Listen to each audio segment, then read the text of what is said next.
Doctor Mohammad ইউনূসের সঙ্গে Donald ট্রাম্পের সম্পর্ক এবং বর্তমান অন্তর্বর্তীকালীন সরকারের সঙ্গে আমেরিকার যে সম্পর্ক, অর্থাৎ ট্রাম্প প্রশাসনের যে সম্পর্ক, এটি নিয়ে নানা রকম পক্ষ এবং বিপক্ষের কথা, মিথ অ্যান্ড ম্যাথোলজি চালু আছে।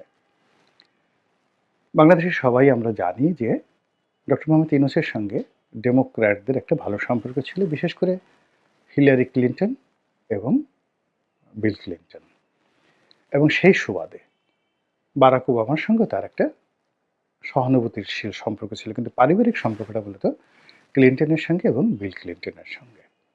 আমেরিকাতে এটা নিয়ে প্রচুর আলোচনা হয়, অনেক বদনামও আছে যে বিল ক্লিন্টনের যে ফাউন্ডেশন রয়েছে, ক্লিন্টন ফাউন্ডেশন, এই ক্লিন্টন ফাউন্ডেশনে ডক্টর মোহাম্মদ ইউনূস বড় অঙ্কের টাকা ডোনেট করেছেন। দ্বিতীয়ত, বিগত যে হিলারি ক্লিন্টনের সাথে ডোনাল্ড ট্রাম্পের যে নির্বাচন হলো, সেই নির্বাচনে তিনি অর্থের সংস্থান করেছেন, অর্থাৎ হিলারি ক্লিন্টনের নির্বাচনী ফান্ডে তিনি বড় অঙ্কের টাকা দিয়েছেন, এবং এটা নিয়ে খোদ আমেরিকাতে ডোনাল্ড ট্রাম্প পর্যায়ের লোকজন কথাবার্তা বলেছেন। কাজেই ডোনাল্ড ট্রাম্পের মতো একজন জেদি মানুষ, রাগী মানুষ, একরোখা মানুষ, তিনি যদি ক্ষমতা আসেন, ডক্টর মোহাম্মদ ইউনূসকে তিনি তছনছ করে ছেড়ে দেবেন। এই যে একটা গল্প, ম্যাথোলজি, এটা পুরো নির্বাচনের সময়টিতে চালু ছিল। এক। ২ নম্বর হলো যে বাংলাদেশে যেমন ডক্টর ইউনূসের ব্যবসা রয়েছে, বাণিজ্য রয়েছে, তেমনি ইউরোপে এবং আমেরিকাতে তার গ্রামীণ ব্যাংকের অনেক কার্যক্রম সেখানে রয়েছে, সেখানে তার ইনভেস্টমেন্ট আছে, এবং ওই সকল কর্মকাণ্ডের সঙ্গে হিলারি ক্লিন্টন এবং বিল ক্লিন্টনের পরিবার ব্যবসায়িকভাবে জড়িত বলে আমরা বিভিন্ন মাধ্যমে জানতে পেরেছি। যারা ডক্টর মোহাম্মদ ইউনূসকে পছন্দ করেন না, তারা বলার চেষ্টা করেছেন যে ডক্টর মোহাম্মদ ইউনূসের এই সকল কর্মকাণ্ড, বিশেষ করে আমেরিকাতে তার যে ইকোনমিক যে ডিলিংস, এগুলো নিয়ে ডোনাল্ড ট্রাম্প সরকার তারা সেখানে তদন্ত করবে, এবং যখনই কোনো একটা রাষ্ট্রশক্তি যে কোনো লোকের বিরুদ্ধে, দেশ হোক দেশের বাইরে হোক, তার অর্থনৈতিক বিষয়াদি নিয়ে তদন্ত করে সেখানে কিছু না কিছু বের হয়ে আসে। আমরা সত্যিকার অর্থে একেবারে সরকারি কাগজপত্র, ব্যাংক ব্যালেন্স এবং ব্যবসা বাণিজ্য, যে তিনটার যে একত্র মানে একেবারে নিখুঁত যে অডিট, এটি আসলে সম্ভব হয় না। কাজেই আপনি যদি কাউকে নাস্তানাবুদ করতে চান, নাজেহাল করতে চান, যে কোনো মানুষকেই আপনি যে কোনো সময় করতে পারেন।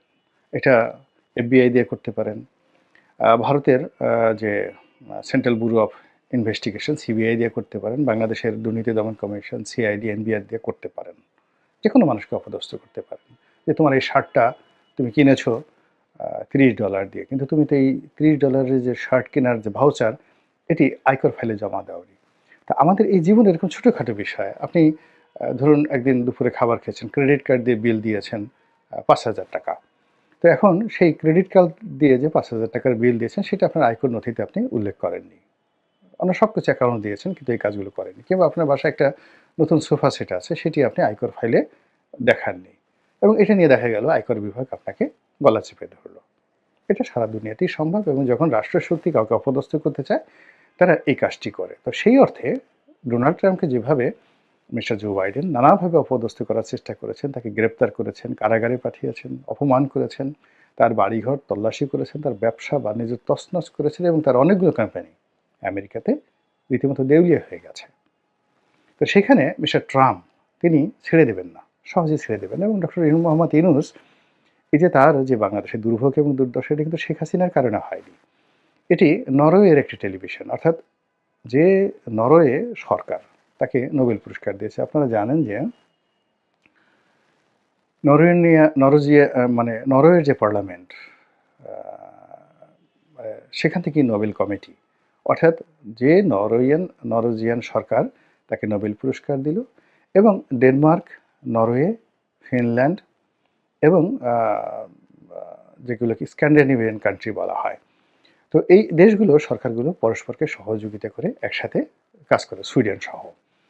তো এখানে মূলত একটি টেলিভিশনের যে রিপোর্ট, অর্থাৎ গ্রামীণ ব্যাংকের যে মূল কোম্পানি, নরওয়ের কোম্পানি, সেই নরওয়ের কোম্পানি টেলিনর, তো টেলিনরের সঙ্গে ডক্টর মোহাম্মদ ইউনূসের যে ব্যবসায়িক সম্পর্ক এবং লেনাদেনা, সেই লেনাদেনার একটা ইররেগুলারিটিস নিয়ে সেখানকার একটি টেলিভিশন একটি প্রতিবেদন প্রকাশ করে। এখানে বাংলাদেশ সরকারের কোনো হাত ছিল না এবং ওটাকে, যেমন ধরেন আমাদের শেখ হাসিনা, তো তিনি কি করলেন? জাস্টিস খায়রুল হক তিনি একটা রায় দিলেন, যে রায়টা প্রাথমিক অর্থে প্রথম দিকে যখন তিনি রায় দিলেন, সেই রায়ে তার কিছু মন্তব্য ছিল যে তত্ত্বাবধায়ক সরকার আসলে মূল সংবিধানের সাথে কন্ট্রাডিক্ট করে। এটা সত্য কথা। কিন্তু বাংলাদেশের বাস্তবতায় তত্ত্বাবধায়ক সরকার দরকার এবং আরও দুটো নির্বাচন তত্ত্বাবধায়ক সরকারের অধীনে করা উচিত। এই কথাটাও তিনি বলেছিলেন। কিন্তু সেটা বাদ দিয়ে সংবিধানের সাথে কন্ট্রাডিক্ট করে এটাকে গ্রহণ করে রীতিমতো তোলপাড় করে দিলেন, সর্বনাশ করে দিলেন। তেমনি নরওয়ে সরকারের যে প্রতিবেদন, সেখানকার টেলিভিশনের যে রিপোর্ট এবং টেলিনরের সঙ্গে গ্রামীণ ফোনের, গ্রামীণ ব্যাংকের যে দূরত্ব, এইগুলোকে ম্যাটেরিয়ালাইজ করে তার সঙ্গে সঙ্গে দীপুমণি, ডক্টর দীপুমণি এবং তার স্বামীর সঙ্গে তার যে ব্যবসায়িক লেনদেন এবং একই সঙ্গে গ্রামীণ ব্যাংক থেকে যারা বিভিন্ন সময় ডক্টর ইউনূস দ্বারা ক্ষতিগ্রস্ত হয়েছেন, গ্রামীণ টেলিকম দ্বারা ক্ষতিগ্রস্ত হয়েছেন এবং ডক্টর মোহাম্মদ ইউনূসের যে সকল প্রতিপক্ষ রয়েছে সবাই গিয়ে দেখা গেল শেখ হাসিনার জমানাতে ডিজিএফআই, এনএসআই তাদের সাথে যোগাযোগ করে এমনভাবে পুরো পরিস্থিতি তৈরি করলো, যেটা শেখ হাসিনা বনাম ডক্টর মোহাম্মদ ইউনূসের মধ্যে একটা বিরাট দূরত্ব তৈরি করে ফেললো। তো এই পরিণতিতে দেখেন শেখ হাসিনার কী হলো, ডক্টর মোহাম্মদ ইউনূসের কী হলো। আবার এখন ডোনাল্ড ট্রাম্পের সঙ্গে আমেরিকাতে ডেমোক্র্যাটদের ঝামেলা হবে। আবার ডেমোক্র্যাটদের যারা বন্ধু বাংলাদেশে ছিল তাদেরও ঝামেলা হবে এবং সেই অর্থে ডক্টর মোহাম্মদ ইউনূসের সঙ্গেও ঝামেলা হবে এবং এটা নিয়ে আমরা দীর্ঘদিন আমাদের দেশে যারা ইউনূস বিরোধী তারা কিন্তু বক্তব্য দিয়ে আসছেন এবং এটি ডক্টর মোহাম্মদ ইউনূস এবং তার যারা লোকজন রয়েছেন তাদেরকে যথেষ্ট ভয় দেখিয়েছে, আতঙ্ক সৃষ্টি করেছে এবং এই আতঙ্কের প্রেক্ষিতে বিভিন্ন রকম যে প্রচারণা শেখ হাসিনা স্টাইলে, হাসান মাহমুদ স্টাইলে কিংবা মোহাম্মদ আরাফাত স্টাইলে কিংবা ধরুন ছাত্রলীগ স্টাইলে, সুভাষ সিংহ রায় স্টাইলে অথবা নিঝুম মজুমদার স্টাইলে ডক্টর মোহাম্মদ ইউনূসের যারা এই মুহূর্তে গদি মিডিয়া রয়েছে, অর্থাৎ কিছু মিডিয়া আছে যারা সবসময় ক্ষমতার চেয়ারকে কেন্দ্র করে রিভলভ করে এবং খুবই লজ্জাকর ঘটনা। আমি খুব মানে যাকে বলা হয় নিজের কাছে খুব ছোট মনে হয় নিজেকে, যে আমি এমন একটা দেশে জন্মগ্রহণ করেছি, এদেশের কোনো মানুষই ক্ষমতার বিরুদ্ধে দাঁড়াতে চায় না, তারপর সত্যের বিরুদ্ধে যেতে চায় না। তারা সকালে যে কথাটা বলেছে সেই কথাটা তারা জানে যে মিথ্যা কথা বলেছে, কিন্তু বিকেলবেলা কিয়ামত হয়ে যাবে, একেবারে আজরাইল এসে তার গলা টিপে ধরেছে, তারপর সে স্বীকার করবে না যে আমার ভুল হয়েছে বা তার কথা পরিবর্তন করবে না, আমি বাঘের বাচ্চা, আমি যে কথা বলেছি সেটার উপরে স্থির থাকবই। এইরকম আর কি সুবিধাবাদী যারা লোকজন রয়েছে। তো এই সুবিধাবাদী লোকজনদের মধ্যে যারা মিডিয়া চালায়, ভারতে যেগুলোকে গদি মিডিয়া বলা হয়, বাংলাদেশে এগুলো এখন ইউনূস মিডিয়া হয়ে গেছে। তো সেই ইউনূস মিডিয়ার যারা লোকজন রয়েছেন তারা সামাজিক মাধ্যমে, তারপরে গণমাধ্যমে, তারপরে পত্রপত্রিকাতে বিভিন্ন লেখা লিখে যে জিনিসগুলো প্রচার করার চেষ্টা করছে সেটা হলো ডক্টর মোহাম্মদ ইউনূসের সঙ্গে ডোনাল্ড ট্রাম্পের একটা সমঝোতা হয়ে গেছে, তাদের একটা বন্ধুত্ব হয়ে গেছে এবং সেই বন্ধুত্বের নমুনা হিসেবে কয়েকদিন আগে আমরা দেখলাম যে মহাকালের মানে এই যাবৎকালে বাংলাদেশের যত বৈদেশিক চুক্তি হয়েছে, এই সবচেয়ে বড় বৈদেশিক চুক্তিটি হয়েছে আমেরিকার সঙ্গে বাংলাদেশের ট্রাম্প প্রশাসনের সঙ্গে। কি হলো, সেখানকার একটা তেল কোম্পানির কাছ থেকে আমরা মানে নিরবচ্ছিন্নভাবে তেল গ্যাস পাওয়ার জন্য একটা চুক্তি করেছি। এটা কি হলো, ডোনাল্ড ট্রাম্পের সাথে সম্পর্ক যদি না থাকতো এই কাজ হতো? এইরকম অথর্ব, এরকম নির্বোধ, এরকম নির্বুদ্ধিতার মতো যে প্রচারণা। মূল ব্যাপার হলো যখনই কোথাও একটা খুব বড় ধরনের কেনাকাটা হয় সেখানে ভীষণ রকম দুর্নীতি থাকে, অনিয়ম থাকে। তো রাতারাতি আপনি আমাদের দেশে যে সকল দুর্নীতি হয়েছে শেখ হাসিনার জমানাতে, তার 90% দুর্নীতি হয়েছে জ্বালানি এবং খনিজ সম্পদ মন্ত্রণালয়ের মাধ্যমে। আপনি এই যে ব্যাংক থেকে টাকা লুট, হরি লুট, এস আলমের দুর্নীতি, তো এইগুলোর সঙ্গে আপনি মানে এগুলো টোটাল দুর্নীতির 10%ও না। অর্থাৎ এস আলম, বেক্সিমকো, সামির গ্রুপ বা ব্যাংক থেকে অন্যান্য যারা টাকা লুট করেছে, ধরেন ২ লক্ষ কোটি টাকা।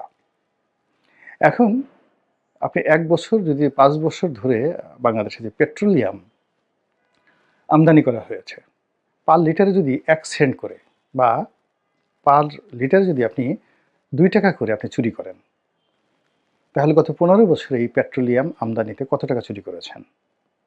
আচ্ছা, আবার এই পেট্রোলিয়াম ডিস্ট্রিবিউশন, বাংলাদেশে পেট্রোলিয়াম ডিস্ট্রিবিউশন অর্থাৎ আপনি যাদেরকে পরিবহনের দায়িত্ব দিচ্ছেন, ট্রাক কোম্পানি, লরি কোম্পানি, তারপরে এই বিভিন্ন জাহাজ কোম্পানি, লাইটারিং কোম্পানি, কত হাজার কোটি টাকা দুর্নীতি হয়। এরপরে তেল গ্যাস উত্তোলন, একটা হলো বিদেশ থেকে আপনি কিনবেন, তারপরে এখানে ডিস্ট্রিবিউশন করবেন, বিক্রি করবেন, লাইসেন্স দিবেন, এগুলোতে আপনি টাকা মারবেন, তার সঙ্গে সঙ্গে আবার সিস্টেম লস দেখিয়ে এখান থেকে টাকা চুরি করবেন। গেল তেল গ্যাস। এরপর আপনি বিদ্যুৎ সেক্টর চিন্তা করেন। বিদ্যুৎ সেক্টরের পিডিবি, তারপরে পল্লী বিদ্যুৎ, এগুলোর মালামাল আমদানি করা, এগুলোর বিতরণ করা, লাইন স্থাপন করা, গত ১৫ বছরে কত হাজার কোটি টাকা এখানে বা কত লক্ষ কোটি টাকা এখানে বিনিয়োগ করা হয়েছে। সব জায়গাতে দুর্নীতি আছে। এরপরে যে সকল বিদ্যুৎ প্ল্যান্ট স্থাপন করা হয়েছে সেখানে দুর্নীতি আছে। যে সকল খনিজ সম্পদ উত্তোলন করা হয়েছে, আমাদের তিতাস গ্যাস থেকে শুরু করে বিভিন্ন কূপে আমাদের লোকালি আমরা যে ইম্পোর্ট করি, মানে সরি, যেগুলো আমরা এখানে উত্তোলন করি, কিংবা বিদেশ থেকে আমরা যে ক্রুড অয়েল আনি, অপরিশোধিত তেল আনি, সেই অপরিশোধিত তেল এনে বাংলাদেশে যেগুলো রিফাইন করি, রিফাইন করার পর এখান থেকে যে ফার্নেস অয়েল বের হয়, এখান থেকে যে অকটেন বের হয়, সেখানে কি পরিমাণ দুর্নীতি হয়। মানে বাংলাদেশে যে এই রিফাইন করার পরে যে অকটেনগুলো তৈরি হয়, তারপরে শেষে অন্যান্য যে সকল পেট্রোলিয়াম বাই প্রোডাক্ট তৈরি হয়, এখানে যে দুর্নীতির পরিমাণ হাজার হাজার কোটি টাকা, এই হাজার হাজার কোটি টাকার সঙ্গে এস আলমের টাকার কোনো তুলনাই হয় না। এই জিনিসগুলো জ্বালানি এবং খনিজ সম্পদ মন্ত্রণালয় করেছে। তারপরে নতুন কূপ খনন, বিভিন্ন কোম্পানিকে এজারা দেওয়া, বিশাল এখানে লক্ষ লক্ষ কোটি টাকার দুর্নীতি এবং ডিল।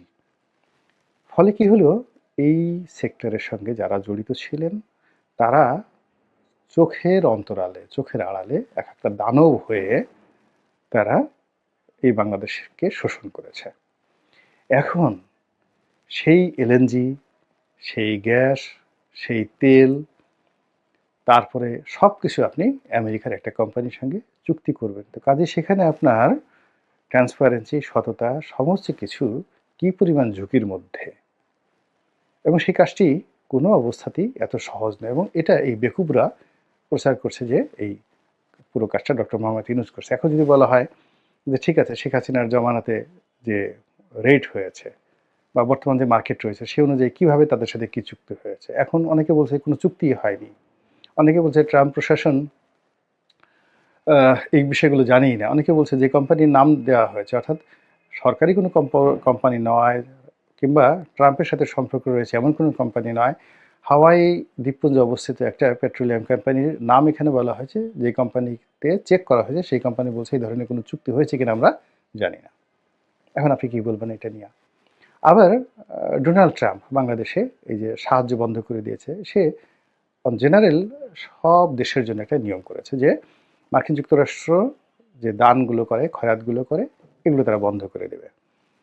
কেবলমাত্র ইসরায়েল এবং মিশর ছাড়া সামরিক, বেসামরিক সবগুলো খাতে তারা অল ডোনেশন তারা বন্ধ করে দেবে। কেবলমাত্র যেখানে খাদ্য সহযোগিতা দেওয়া হচ্ছে, মানে অন্য টাকা লজিস্টিক হবে না, শুধুমাত্র খাবার যে দেওয়া হচ্ছে এগুলো তারা বন্ধ করেনি। এখন বাংলাদেশে রোহিঙ্গাদেরকে তারা বিভিন্নভাবে সাহায্য করে, সহযোগিতা করে। সেই সহযোগিতার মধ্যে তাদেরকে ফুড দেয়, খাবার দেয় এবং অন্যান্য জিনিসগুলো দেয়। তো এখন যে তারা সিদ্ধান্ত নিয়েছে ইন জেনারেল, সে অনুযায়ী সবগুলো সুযোগ সুবিধা তারা বন্ধ করেছে। ইউএসএইডের মাধ্যমে যা দেওয়া হয় সব বন্ধ।